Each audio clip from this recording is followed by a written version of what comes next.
We have arrived at the gates to the city, in downtown Ponta Delgada, Portugal, in the Azores. The city is very walkable, hilly, and clean. In Ponta Delgada, they raise cows and produce their own dairy and meat. Just outside the city, people enjoy the mountains, where folks picnic on weekends, and the beautiful Cidades, which houses the blue and green lakes set in the caldera of an old volcano.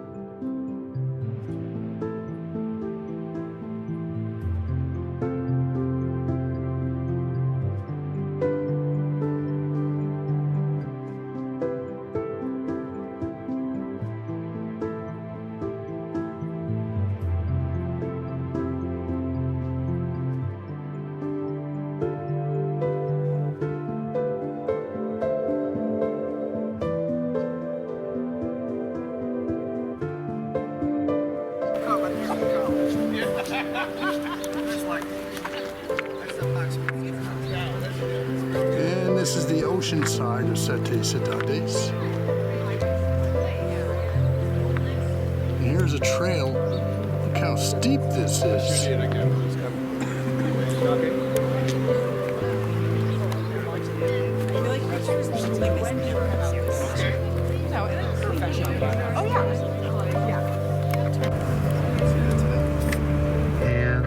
It's not very often, especially with cloudy weather, that we can see that beautiful difference between the green and the blue.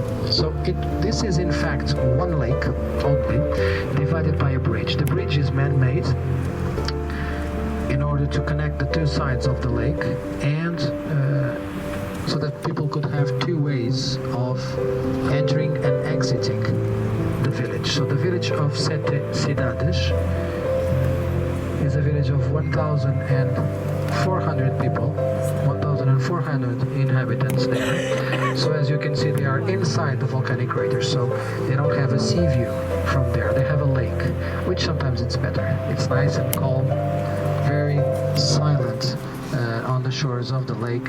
It's possible to make walking, hiking around the lake as well. Not the full tour, because on the opposite side where we are now, there is no trail to go from one point to the other, but we can have many areas on the other side in order to walk around. So we're going to move just a little bit forward so that we can stop at the viewpoint. The viewpoint is called Vista do Rei. Vista do Rei, the view of the king, exactly because we have only one king of Portugal that came to the islands to admire the beautiful of this place. It was our King Charles I, came to the island in 1901 in order to visit the island, spent here a week, and came to this place admiring this beauty and had this famous phrase. And this is called Santiago Lake. It's the deepest lake in Ponta Delgada.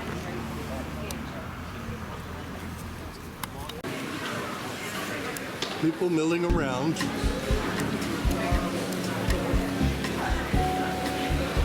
All over.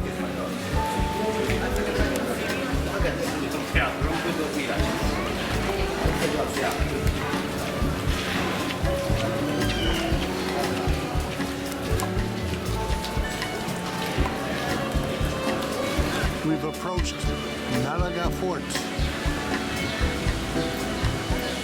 This is the Teatro Romano. The Teatro Romano.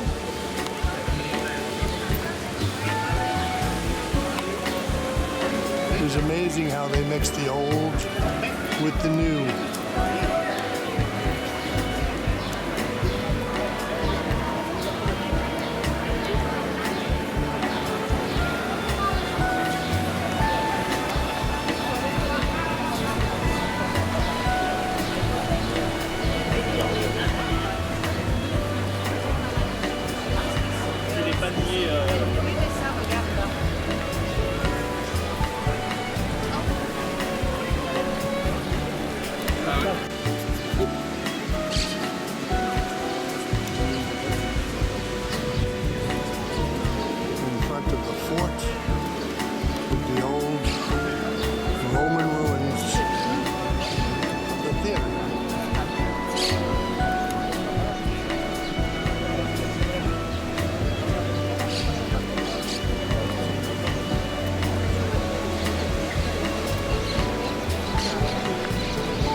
Cartagena, Spain, and we're about to embark on a full day of visiting Cartagena and Murcia. This is the port.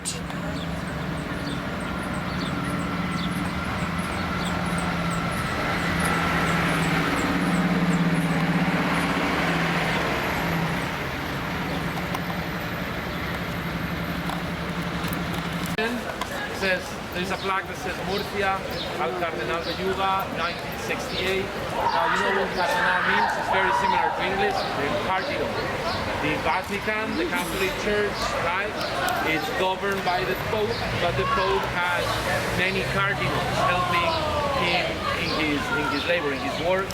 When a Pope dies, if you want it, We are touring Murcia, which is the autonomous capital of one of the smallest territories in Spain. It's territory that has Cartagena. It's very scenic here. And we're looking down the valley.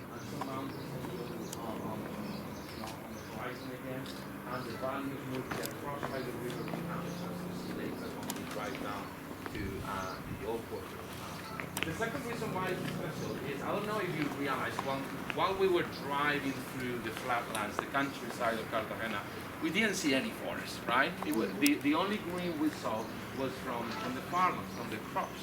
We don't get a lot of water here, like annually. It's a very dry part of the European Union and of the country, the southeast of Spain. Do we have anybody from Central, South California?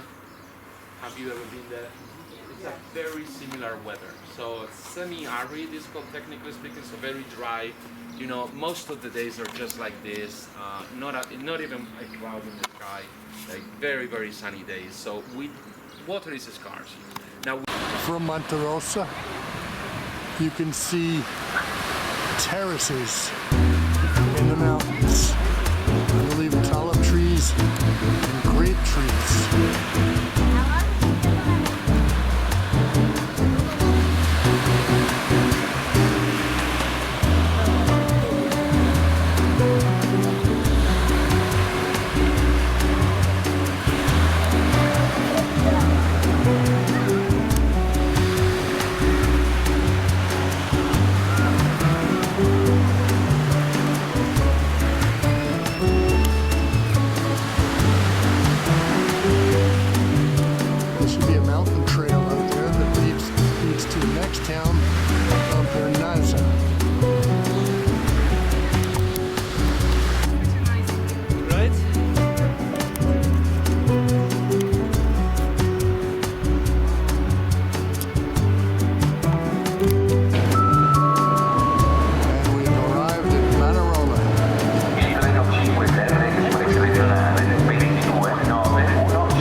outside the Coliseum.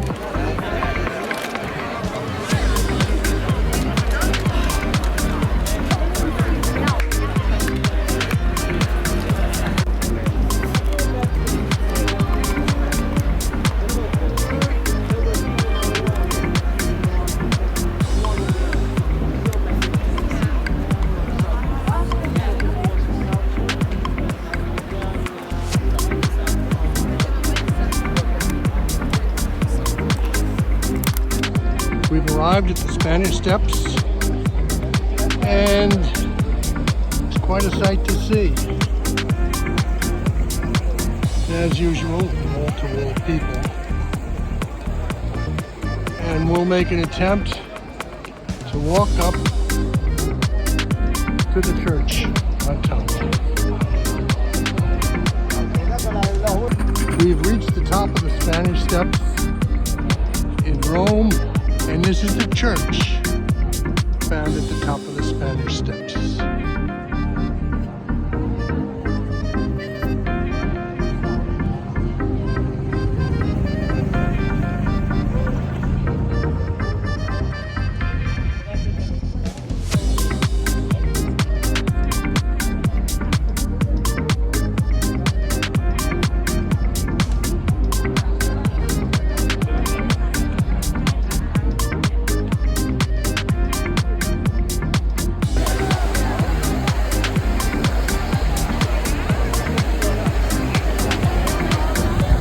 Can only be one place, and this is the Trevi Fountain.